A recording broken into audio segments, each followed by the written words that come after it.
ప్రశాంతమైన రాష్ట్రంలో కులం పోటు గొడవల పార్టీ దెబ్బ మీద దెబ్బ వేసి ఫెయిల్ అయిపోతుందండి. సక్సెస్ కావాలనుకుంటారు, ఫెయిల్ అయిపోతారు. ఒకసారి ఈ వీడియో చూడిన తర్వాత మాట్లాడుకుందాం. చంద్రబాబు నాయుడు గారి సామాజిక వర్గం ఒకే ఒక సామాజిక వర్గంలో ఇది లిస్ట్ ను డిఎస్పీలుగా ప్రమోట్ చేస్తూ చంద్రబాబు నాయుడు గారు చేసిన ప్రమోషన్స్ లిస్ట్. ఈ లిస్టు చూస్తే ఒకే సామాజిక వర్గానికి సంబంధించిన ను డిఎస్పీలుగా ప్రమోట్ చేసి అవుట్ ఆఫ్ టర్న్ ప్రమోషన్స్ చేసిన లిస్ట్ ఇది. దాదాపుగా 37 మంది ఉంటే ఇందులో 35 మంది ఒకే సామాజిక వర్గానికి సంబంధించిన ప్రమోషన్స్ ను అవుట్ ఆఫ్ టర్న్ డిఎస్పీలుగా ప్రమోట్ చేస్తూ అంతా ఒకే సామాజిక వర్గం. 37 మందిలో 35 మంది, అందులో మిగిలిన ఇద్దరిలో కూడా ఒకరు అదే సామాజిక వర్గానికి సంబంధించిన వాళ్ళను పెళ్లి చేసుకున్న పరిస్థితి. అంతటి దారుణంగా డిఎస్పీలను కూడా చంద్రబాబు నాయుడు గారు సెలెక్ట్ చేసుకుని పోలీస్ యంత్రాంగాన్ని దుర్వినియోగం చేయడానికి రెడీగా ఉన్న పరిస్థితులు.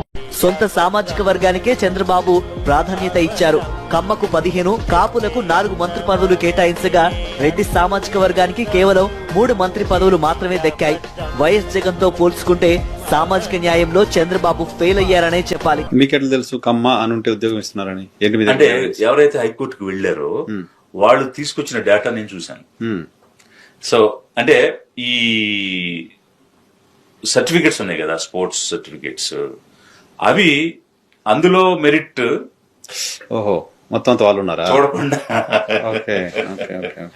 అది చాలా ఉంది దీనిలో కదా, చాలా ఉంది. అంటే నాకు ఫస్ట్ వాళ్ళ ద్వారానే తెలిసింది. ఎవరైతే జగన్మోహన్ రెడ్డి గారు ప్రశాంతంగా ఉన్న రాష్ట్రంపై కులం కార్డు వాడుతూ కులం పోర్టుతో గొడ్డల పోటు వేస్తున్నారండి. అందుకే దీన్ని గొడ్డల పార్టీ అని కూడా అంటున్నారు.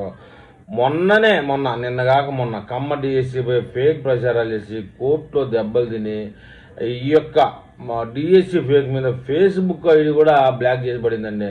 ఆ తర్వాత ఢిల్లీలో పవన్ కళ్యాణ్ చంద్రబాబు నాయుడు పర్యటనలో కమ్మ అందరూ మంత్రులంతా కమ్మ వాళ్ళేను అని చెప్పేసి ఒక పెద్ద ప్రాపగండా పెట్టారు. అందులో కూడా ఫెయిల్ అయిపోయారు. తర్వాత ఐఏఎస్ ఐపీఎస్ ఆయన రిటైర్డ్ మరి సస్పెండ్ తెలియదు. ఆయన కూడా ఓఎన్ఆర్తో కలిపి ఒక మీడియాలో డిఎస్సీపై ఫేక్ ప్రచారం చేశారండి. డిఎస్సీలో అన్ని పోస్టులు కమ్మలకే ఇచ్చారు, మా రెడ్లకి కనీసం వాచ్మెన్ పోస్ట్ కూడా ఇవ్వలేదు, అంతా రెడ్లకి అన్నారు. తీరా చూస్తే రెడ్లే అధిక బాగా ఉన్నారండి, అందులో కమ్మ వాళ్ళే తక్కువ ఉన్నారు. ఈ విషయం అంతా చూసి ఫేస్బుక్ కూడా భయపడి ఐడి బ్లాక్ చేసుకునింది. సరే, ఈ వీడియో ఒకసారి చూడండి, తర్వాత మళ్ళీ మనం మాట్లాడదాం.